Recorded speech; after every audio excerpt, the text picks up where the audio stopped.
నిస్సిగ్గుగా అంటే బహుశా సిగ్గు అనే పదానికి కనుక రూపం ఉంటే కేటీఆర్ చూసి సిగ్గుపడుతుందేమో. అంత దారుణమైన ఆరోపణలు. అంతకుముందు గ్రూప్ 2 ఎగ్జామినేషన్లో సింగిల్ జడ్జి మనకి బయోమెట్రిక్ పాటించలేదని చెప్పేసి గ్రూప్ 2 ఎగ్జామ్ని క్యాన్సిల్ చేస్తే అదే తెలంగాణ పబ్లిక్ సర్వీస్ కమిషన్ సుప్రీంకోర్టుకు వెళ్ళి మన పిటిషన్ వేసింది. ఇప్పుడు కూడా తెలంగాణ పబ్లిక్ సర్వీస్ కమిషన్ ఎక్కడికి పోద్ది అనేది ఆ పబ్లిక్ సర్వీస్ కమిషన్ సంబంధించిన విజ్ఞత వాళ్ళకు కూడా ఒక స్టాండింగ్ కౌన్సిల్ ఉంటుంది, దాంట్లో నిర్ణయం ఉంటుంది. కానీ కేటీఆర్ ఏమాత్రం కూడా ఆయనకు తాడు లేదు, భోగనం లేదు. ఆయన ఒక్కసారే అవినీతి ఆరోపణలు గుప్పిస్తూ ఉన్నాడు. నేనేమంటున్నానంటే మీరు ఇట్లే కనుక అవినీతి ఆరోపణలు గుప్పిస్తే ఏమైందంటే నిజంగా నిజాయితీగా చదివే విద్యార్థులు, నిజంగా చదవడం వల్ల మాత్రమే మా జీవితాన్ని మార్చుకుంటాం, మా సామాజిక స్థాయిని ఆర్థిక పరిపుష్టిని పెంచుకుంటాం అనుకునే వాళ్ళు కాంపిటేటివ్ ఎగ్జామ్స్ పట్ల నమ్మకం పోతుంది కదా, పోటీ పరీక్షల పట్ల నమ్మకం పోతుంది కదా, ప్రభుత్వ ఉద్యోగాల పట్ల ప్రభుత్వ వ్యవస్థ పట్ల నమ్మకం పోతుంది కదా.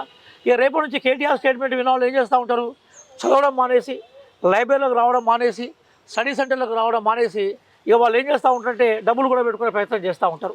అంటే నిస్సగ్గుగా సిగ్గు లేకుండా ఆధారం లేకుండా కేటీఆర్ ఈరోజు పిచ్చి ప్రేలాపన చేయడం అనేది అతని మూర్ఖత్వం వల్ల, విజ్ఞత కోల్పోయిన వల్ల, అసహనం వల్ల, అజ్ఞానం వల్ల, లేదా మనకు అధికారం పోవడం వల్ల కళ్ళు తాగిన కోతిలాగా అరవడం వల్ల ఇక ఆయనకే వదిలిపెడతా ఉన్నాం.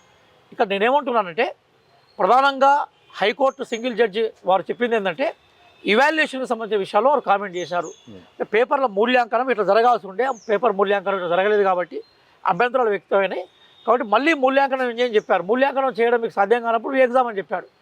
ఆయన ఎక్కడ కూడా అవినీతికి సంబంధించిన విషయాల మీద జడ్జిమెంట్లో ఒక చిన్న పారాగ్రాఫ్ కూడా లేదు. బేసికల్గా చాలా క్లియర్గా మూల్యాంకనం మీద అభ్యంతరాలు ఉన్నాయి, ఆ మూల్యాంకనం మీద అభ్యంతరాలకు జవాబు చెప్పే ప్రక్రియ తెలంగాణ పబ్లిక్ సర్వీస్ కమిషన్కి ఉంటుంది.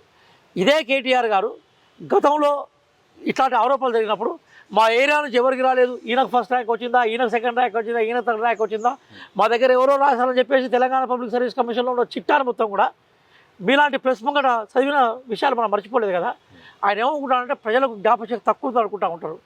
మిస్టర్ కేటీఆర్ ఆల్రెడీ మీకు కరుగాల్సి వాత పెట్టిండ్రు, ఇంకా జనం పనిష్మెంట్ ఇచ్చే దశ ఇంకా చాలా ఉధృతమయ్యే అవకాశం ఉంటుంది. పిచ్చి ప్రేలాపన చేయకు. 10 సంవత్సరాల నుంచి నువ్వేమన్నా ఆయన ఎప్పుడు చెప్తుంటాడు కదా, అదేంటంటే కళ్ళేని గుడ్డి గుర్రం యొక్క పళ్ళు దేవిన ఉంటా ఉంటాడు కదా. మరి 10 ఏళ్ళ నుంచి నువ్వు గ్రూప్ 1 నోటిఫికేషన్ ఇవ్వకుండా నువ్వేమన్నా గుడ్డి గుర్రం పళ్ళు దేవినావు. 10 ఏళ్ళ నోటిఫికేషన్ ఇవ్వవు, నువ్వు నోటిఫికేషన్ ఇచ్చే వాళ్ళ మీద అబండాలు వేస్తూ ఉంటావు. తెలంగాణ పబ్లిక్ సర్వీస్ కమిషన్లో సభ్యులను నియమించావు. తెలంగాణ పబ్లిక్ సర్వీస్ కమిషన్ ఇంటిగ్రిటీని గౌరవించావు. నువ్వు అసలుకే పబ్లిక్ సర్వీస్ కమిషన్ డాటా అంతా మీ ఇంట్లో నుంచి పెట్టి నువ్వు అనౌన్స్ చేస్తూ ఉంటావు. నీ 10 సంవత్సరాలు ఎంత నిర్వీర్యమైన వ్యవస్థ అందరికీ తెలుసు. నిరుద్యోగుల కష్టాలు కన్నీళ్ళు ఎన్ని మిగిల్చావో నీకు తెలుసు. నీ దగ్గరికి అపాయింట్మెంట్కి వస్తే నిరుద్యోగులను మెడలు బట్టి గెంటించిన సంగతి ప్రజలు మర్చిపోయారు అనుకుంటున్నావా? కేటీఆర్ పబ్లిక్ సర్వీస్ కమిషన్ ఎగ్జామ్లే కానీ నిరుద్యోగ సమస్యల మీద కానీ మాట్లాడే అర్హతను కోల్పోయినావు. నిజంగా నువ్వు నిశ్చక్కిగా ఆ రోజు ఉద్యోగాలు ఇచ్చుంటే, ఆ రోజు పబ్లిక్ సర్వీస్ ప్రక్షాళన చేసుంటే, ఆ రోజు నిజంగా నిజాయితీగా ఈ కొత్త తరానికి నువ్వు అవకాశాలు ఇచ్చుంటే బహుశా ఈరోజు ఈ పబ్లిక్ సర్వీస్ కమిషన్ మీద ఆ భారం పడే అవకాశం ఉండదు. పాపం అంతా నీదే. పాపాన్ని మూటగట్టుకున్నావు. నువ్వు ఏదో పుణ్యాత్మ లెక్క యాక్ట్ చేస్తున్నావు. Mister KTR public service commission గురించి మాట్లాడే అర్హత నువ్వు కోల్పోయినావు. నిరుద్యోగుల కష్టాలు తెలుసు, కన్నీళ్ళు తెలుసు. ముఖ్యమంత్రి రేవంత్ రెడ్డి గారు కొన్ని 100 సార్లు చెప్పారు, నిరుద్యోగులకు సంబంధించిన ప్రేమ వల్లనే, వాళ్ళ ఆప్యాయత వల్లనే మేము అధికారంలోకి వచ్చామని చెప్పాం. ఎస్సీ వర్గీకరణ జరగడం వల్ల, అట్లాగే మరికొన్ని టెక్నికల్ విషయాల వల్ల బేసికల్గా నోటిఫికేషన్లు కొంత మేము ఇవ్వాల్సిన టైంకి ఇవ్వలేకపోయిన వాస్తవమే. దాని మీద ఎక్సైజ్ జరుగుతున్నది. ఎవరైతే ఆందోళన చెందుతున్నారో విద్యార్థులు చెప్పేందంటే మీరు చదవాల్సింది, మీరు చదువును కొనసాగించండి, నమ్మకాన్ని పెంచుకోండి, నోటిఫికేషన్లు ఇవ్వడానికి ప్రభుత్వం సిద్ధంగా ఉందని చెప్తున్నాను. అట్లాగే దీని నుంచి ఏదైతే శుభాల మీద పేలాలు ఏరుకునే సంస్కృతికి ఆలంబనగా ఉన్న టీఆర్ఎస్ ఏలియాస్ బీఆర్ఎస్ నాయకులు దీని నుంచి ఏదో రాజకీయ లబ్ధి పొందాలనుకుంటున్నారు. నిరుద్యోగులు మిమ్మల్ని ఎవరు నమ్మరు. నోటిఫికేషన్ల పరంపర మొదలైంది. మీరు 10 సంవత్సరాలు ఫెయిల్ అయ్యింది కాబట్టి మాకు ఉద్యోగాలు నింపే అవకాశం వచ్చింది. ఖచ్చితంగా విద్యార్థులకు న్యాయం చేస్తాం. కేటీఆర్ మళ్ళొక్కసారి కనుక ఇట్లాంటి పిచ్చి ప్రేరేపణ చేస్తే విద్యార్థులు కానీ నిరుద్యోగులు కానీ ప్రజాస్వామ్యవాదులు ఊరుకోరు.